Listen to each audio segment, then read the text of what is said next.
মিয়া ভাই, আপনি কি কখনো অনুভব করেছেন ঘরে একা থাকা সত্ত্বেও কেউ যেন আপনাকে দেখছে?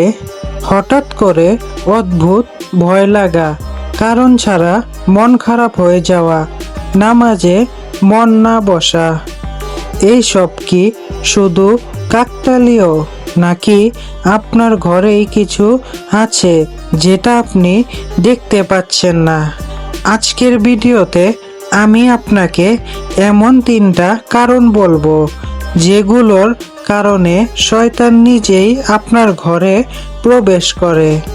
ভিডিও স্কিপ করবেন না, কারণ শেষের কারণটা এতটাই ভয়ঙ্কর যেটা অনেক মানুষ প্রতিদিন করে কিন্তু বুঝতেই পারে না।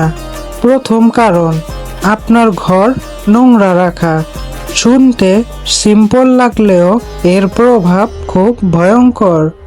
একটা ঘটনা কল্পনা করুন, আপনি একটা ঘরে ঢুকলেন, চারদিকে ময়লা, দুর্গন্ধ, আগোছালো।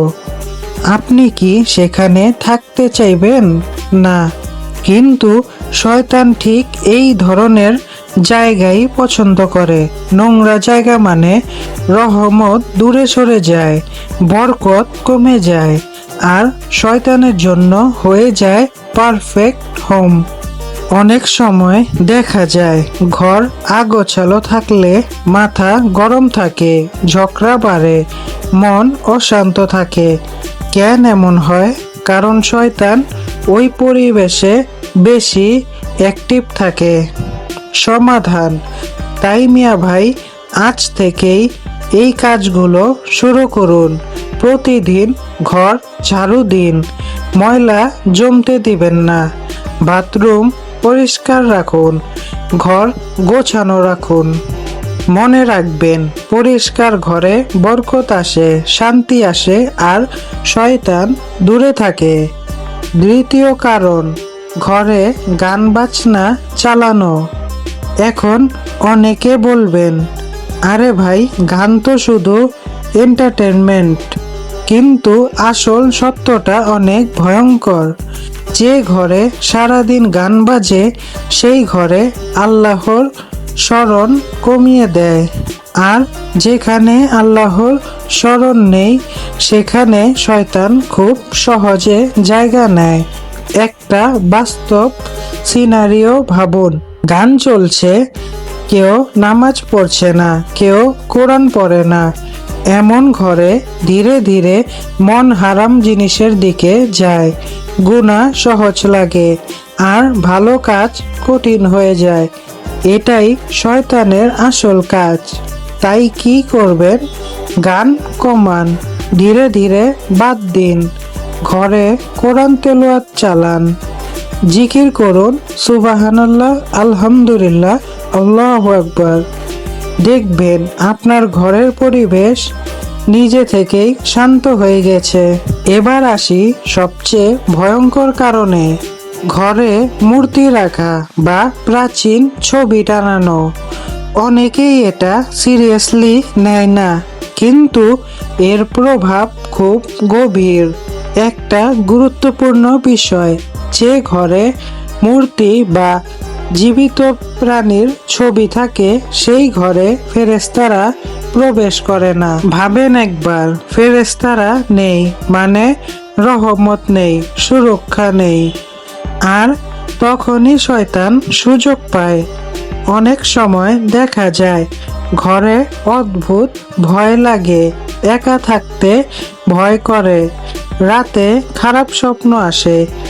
এইগুলোর পিছনে এই কারণও থাকতে পারে। তাই মিয়া ভাই, ঘরের মূর্তি সরিয়ে ফেলুন, দেয়ালে প্রাণীর ছবি থাকলে তুলে ফেলুন, ঘরকে সিম্পল রাখুন।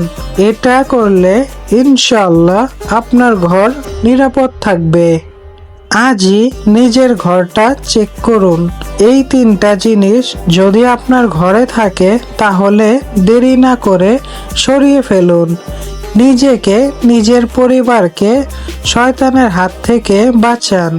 মিয়া ভাই, একটা প্রশ্ন করি আপনাকে, আপনার ঘরে কি কখনো এমন হয়েছে হঠাৎ করে অস্থির লাগে, কারণ ছাড়া ভয় লাগে, অথবা মনটা অদ্ভুত খারাপ হয়ে যায়? অনেক সময় আমরা এগুলোকে ইগনোর করি, ভাবি এটা স্বাভাবিক, কিন্তু বাস্তবতা হলো আমাদের চারপাশে এমন অনেক কিছু ঘটে যেগুলোর পিছনে আমরা কারণ বুঝতে পারি না। তাই নিজের ঘরকে সেফ রাখা খুবই জরুরি। একটা ছোট কাজ কিন্তু বড় পরিবর্তন আনতে পারে। ঘর পরিষ্কার রাখা, শান্ত পরিবেশ তৈরি করা, ভালো কাজের অভ্যাস গড়ে তোলা, এই জিনিসগুলো শুধু ধর্মীয় দিক থেকেই না, আপনার পার্সোনাল লাইফ এও অনেক শান্তি এনে দেবে। ভাবেন তো, একটা ক্লিন, কোয়াইট, পিসফুল রুম আর একটা ডার্টি রুম, দুইটার মধ্যে পার্থক্য কত বড়। আপনি কোনটা চান, শান্তি নাকি অশান্তি? সিদ্ধান্ত আপনার। তাই দেরি না করে আজ থেকেই নিজের ঘরে ছোট ছোট পরিবর্তন আনুন। বিশ্বাস করুন, এই ছোট পরিবর্তনগুলোই আপনার জীবনকে অনেক সহজ করে দেবে। মিয়া ভাই, এই দুনিয়ায় এমন অনেক কিছু আছে যেগুলো আমরা চোখে দেখতে পাই না, কিন্তু অনুভব করতে পারি।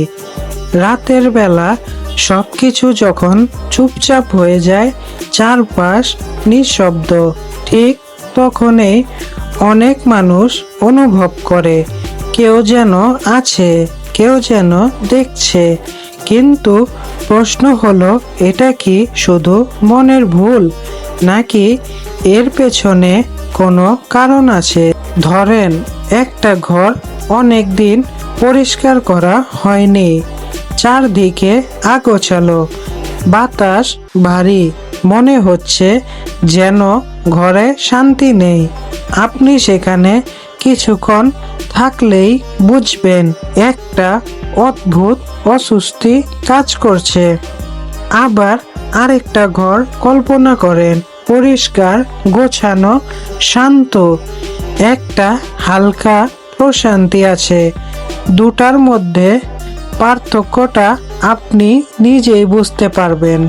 এইভাবে আমাদের কাজ, আমাদের অভ্যাস, আমাদের ঘরের পরিবেশ তৈরি করে। যখন আমরা নিজেরাই এমন পরিবেশ তৈরি করি যেখানে আগোছালো, শব্দ, ময়লা বেশি, তখন ধীরে ধীরে সেই জায়গা আমাদের জন্য আনকমফোর্টেবল হয়ে যায়। আর এই সুযোগটাই শয়তান কাজে লাগায়। মিয়া ভাই, শয়তান কখনো হঠাৎ করে আসে না, সে ধীরে ধীরে আসে। প্রথমে ছোট ছোট জিনিস দিয়ে, অলসতা, অবহেলা, নোংরা পরিবেশ। তারপর ধীরে ধীরে মন খারাপ, রাগ, অশান্তি। শেষে এমন হয় মানুষ নিজেই বুঝতে পারে না সে কোথায় ভুল করছে। এই জন্যই ছোট ছোট বিষয়কে কখনো হালকা করে দেখবেন না। আপনি ভাবছেন, আরে একটু ময়লা থাকলে কি হবে, একটু গান শুনলে সমস্যা কি? কিন্তু এই একটু একটু জিনিসই এক সময় বড় সমস্যার কারণ হয়ে দাঁড়ায়।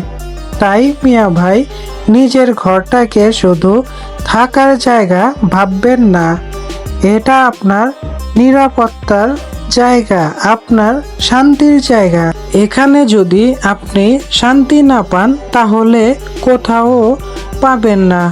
আজ থেকেই একটা সিদ্ধান্ত নিন, আপনি আপনার ঘরকে এমনভাবে তৈরি করবেন যেখানে আপনি নিজেই স্বস্তি অনুভব করবেন, যেখানে ঢুকলে মনে হবে এটাই আমার সেফ প্লেস। ছোট ছোট কাজ দিয়ে শুরু করুন, ঘর পরিষ্কার রাখুন, অপ্রয়োজনীয় জিনিস সরিয়ে ফেলুন, শান্ত পরিবেশ তৈরি করুন। দেখবেন আপনার মনও ধীরে ধীরে শান্ত হয়ে যাচ্ছে। আর একটা কথা মনে রাখবেন, শয়তান সবসময় সেই জায়গায় থাকতে চায় যেখানে অশান্তি বেশি। আপনি যদি নিজের ঘরেই শান্তি তৈরি করতে পারেন তাহলে সে নিজে থেকেই দূরে চলে যাবে। তাই দেরি না করে আজই নিজের ঘরটা নতুন করে শুরু করুন। একটা ক্লিন, পিসফুল, সেফ এনভায়রনমেন্ট তৈরি করুন নিজের জন্য, নিজের পরিবারের জন্য। আর মিয়া ভাই, যদি আপনি চান এমন আরও পাওয়ারফুল রিমাইন্ডার পেতে তাহলে এখনই সাবস্ক্রাইব করুন, লাইক দিন, শেয়ার করুন আর কমেন্ট করে জানান আপনার ঘরে এই তিনটার মধ্যে কোনটা আছে।